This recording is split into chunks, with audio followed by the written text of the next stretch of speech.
चिट्ठी लिखतानी एकरा के तार जनिह हमरा के प्यार जनिह हो। चिट्ठी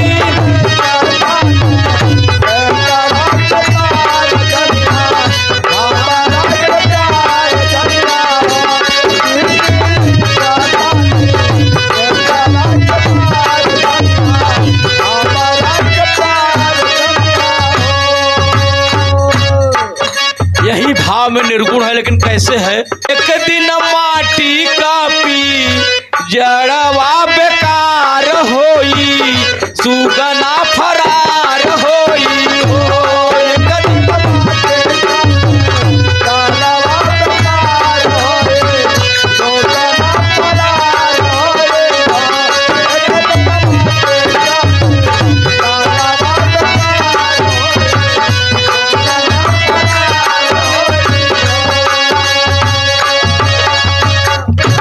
एक दिन ये जो माटी का पिजड़ा है इसमें से जब सुगना निकल जाए तो माटी का पिजड़ा ही सब बेकार हो जाए।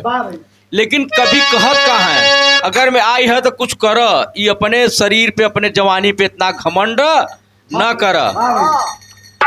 कर जिन गरूर माना हमारी कहानियाँ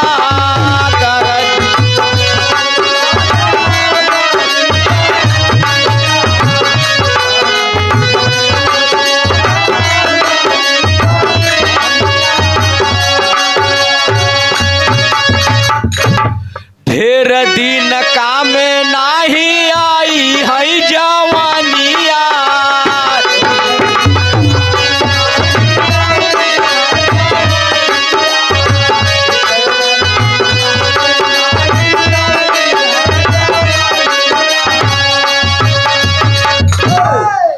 त सारा सुख वायु जितना ही सुख भोगत है, जितना सपना सजाए है, इतना सब बेकार हो जाए।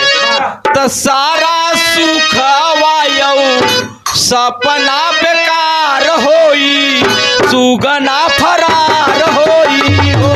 तारा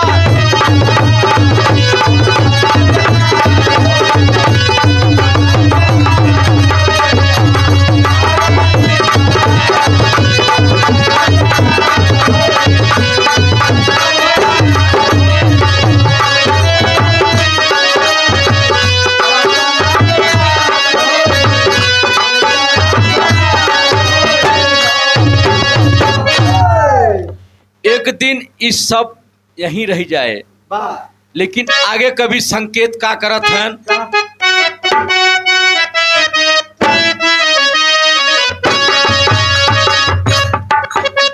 जइब अकेला साथे जाई नाही कोई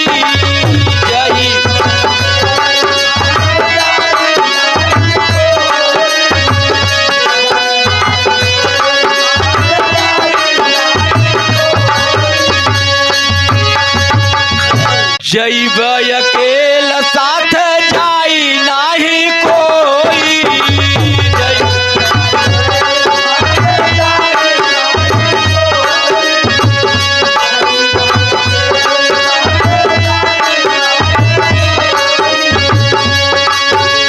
जूझे सब खड़ा हो के ही तभी तरो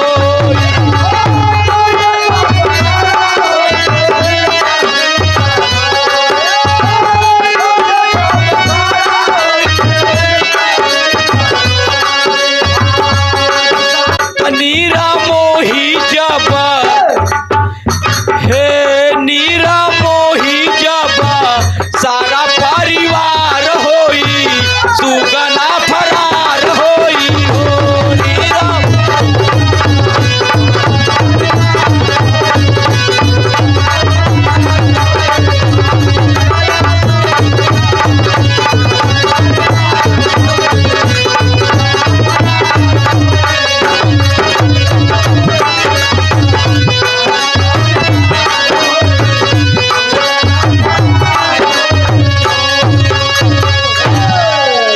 भैया जौने दिन आई प्राण ठठरी में से निकल जाए ना तो पूरा परिवार सब निर्मोही बन जाई हैं। लेकिन आगे का होए, अरे जल के जिंदगी आई होई जाए राखी,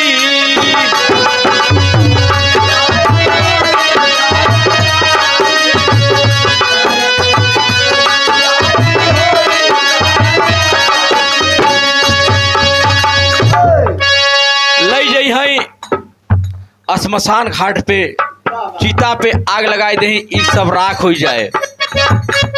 जल के जिंदगी आई होई जाए राखी,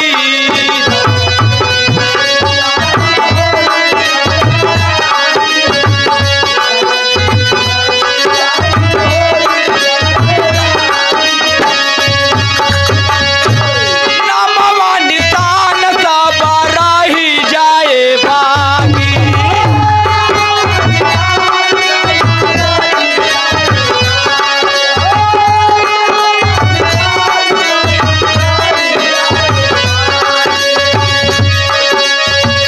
भैया जैसन कर्म धरती पर करे रहबे वही बाकी रहे, और कुछ रहे ना बाकी तो आग लगाए दे सब जल जाए। लेकिन बाकी का रहे, बाकी वही रहे जैसन कर्तव्य करे रहबे, जैसन करनी करे रहबे वही सब गाए। अच्छा करे रहबे तो कहीं बेचारा बहुत अच्छा रहा, अगर मैं खराब काम कह जाबे कहीं जाए तो सरवा मर गए भले मर गए, ठीक है बहुत गड़बड़ आदमी रहा। तो ऐसे वही नाम बाकी रहे और कुछ बाकी रहे ना। तो जल के जिंदगी आई होई जाए राखी,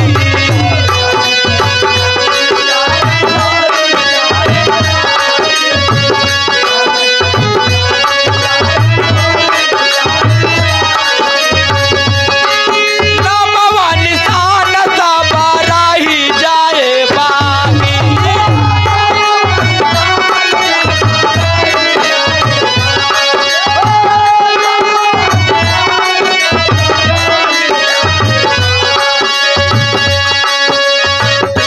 तो सदा गुरु जी के, तो सदा गुरु जी के मुख से पुकार होई, सुगना फरार होई हो सदा।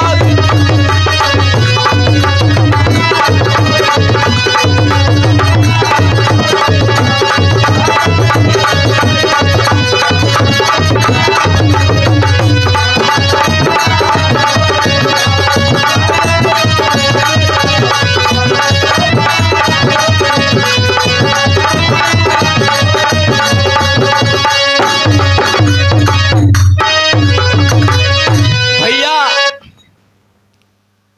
84 लाख योन है, अगर मैं अच्छा कर्म कई के जाबे तो फिर मानुष को तन पौबे, और नहीं तो 84 लाख योन में भटकत रह जाबे।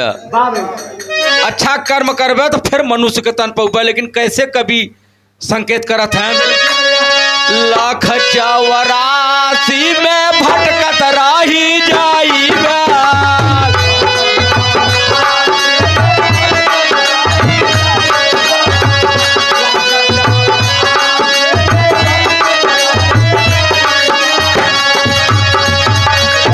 लइका जन्म फिर धरती पर आइबा।